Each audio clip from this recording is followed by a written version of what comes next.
Hello and a very warm welcome back to the garden. It is a lovely late afternoon. Today I'm going to show you the benefit of having a messy garden. This is one of the best benefits ever. So some of you will remember that this was very much a polyculture last year, and I've only really just been clearing it up properly, getting ready for the new season, nice and patient. But even with a lot of weeding, there is a lot here, and I want to show you how much value you have in your garden that you can use as an additional resource. So what I've done is I went into the chicken area. They are always fascinated about whatever I'm doing there. I was just grabbing some more compost. A couple of them couldn't resist to just go on and have a nice little scratch, and they went for a funny little ride. I then filled this up with an extra half of topsoil. I've mixed it together, and the first clue is here, because I have brought a lot of different plant pots, different shapes and sizes, and I'm going to put them down here for now because I'm going to need those, and I'm going to need this.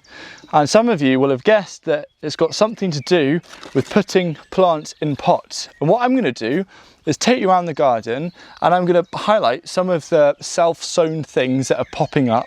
I'm going to pop them on and just show you how much, if you just take a little bit of time to look, show you how much there is already growing.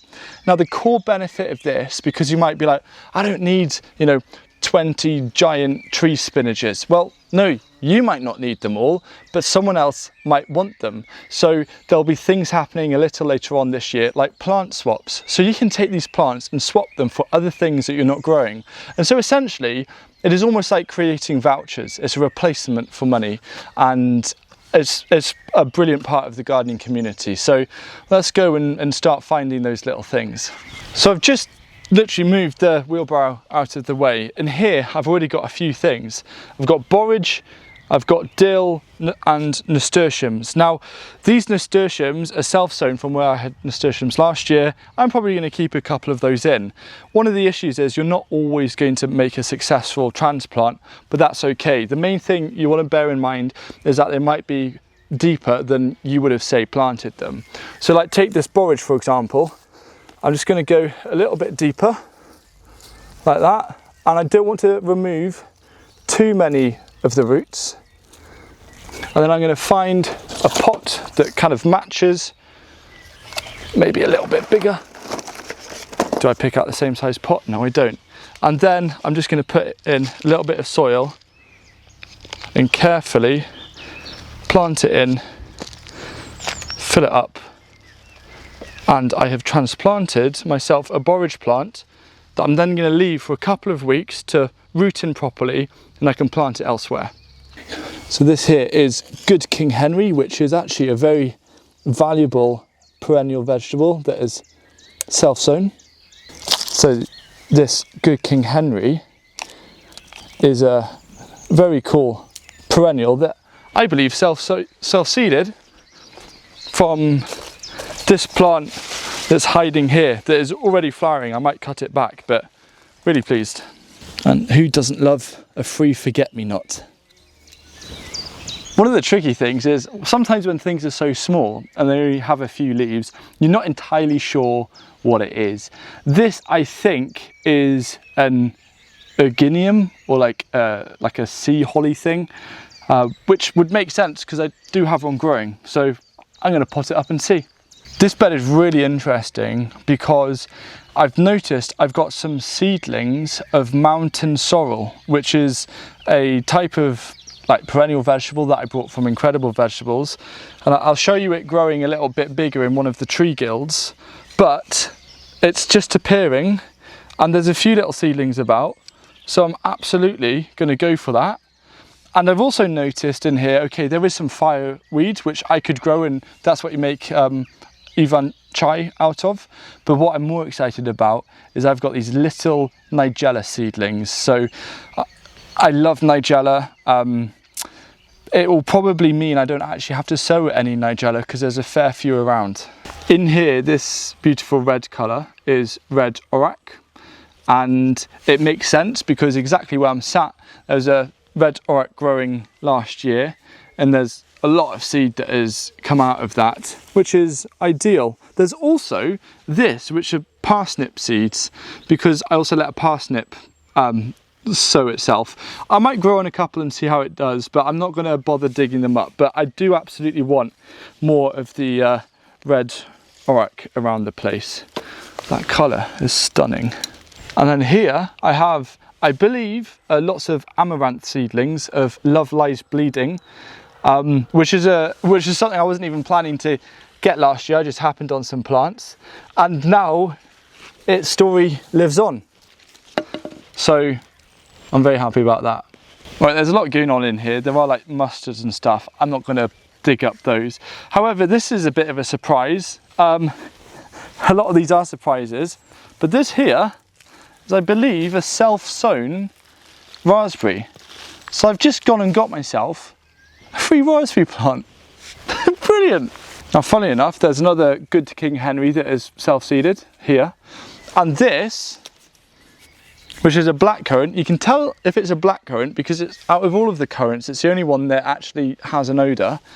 This looks like it's already had a year. I just wasn't really aware of it last year because it was such a jungle. And I have got myself a black currant bush. So what I think I'll do, it's flowering and that's cute. I might let it grow on another year, cut it back and dig it out over winter next year. But again, like a black currant bush, no, these cost like 10-15 quid nowadays. I've been really impressed by how hardy the Mashua has been, and there's been some things just on the surface that have survived, like that. It wants to live. So I've got a lot of Mashua plants here for free, and I guarantee I will probably save every single one of them. If you do want Mashua, we are going to be selling plants at Dovey Plants, our plant nursery, later on in May. So if you've missed out the opportunity to get the tubers, then just know that there'll be a few plants available, but the best thing to do is sign up to the newsletter, because that's when you get notified of a restock. Oh, a free strawberry. Don't mind if I do. Calendula. Perfect. This here is bulbous nettle, which makes a great ground cover, and it sends these little bulbules that then grow into new plants, which is exactly what is happening here. I don't need all of these plants, so it's perfect. I can hopefully rescue these, grow them on, and place them elsewhere. This here is giant tree spinach, and it is such a beautiful plant. It is very similar to the red Orac. Now, for anything that you do dig up, put them in a pot as quickly as possible and then give them a good water. Something like this will flop a little bit, seem very upset, but after a few days it'll bounce back into life. So give it some time and it'll be okay. And here I've just spotted a little miniature musk mallow. Now, I was going to do a challenge of just setting a timer for 10 minutes to see how many plants I could pot up. What's ended up happening, just so I can make sure Will gets home in good time tonight, what I ended up doing was getting distracted by all of the other things that I didn't realise were growing here in the garden. And so in total, there might be a couple more, but in total we've got 17 different seedlings worth, including the borage and the raspberry. And here you can see that selection.